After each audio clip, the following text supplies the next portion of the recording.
কোরবানির আনন্দের সাথে সাথে পরিচ্ছন্নতা রক্ষা করাও আমাদের দায়িত্ব। কয়েকজন মিলে একটি নির্ধারিত স্থানে কোরবানি দিন, এতে কম জায়গা নোংরা হবে।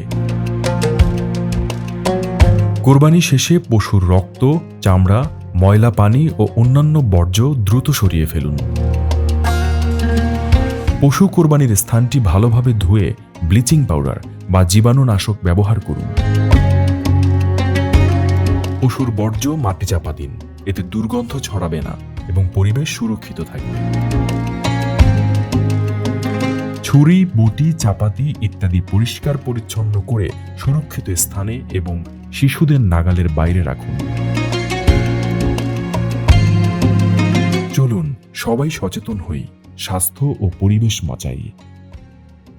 জনস্বার্থে বাংলাদেশ জাতীয়তাবাদী দল, বিএনপি।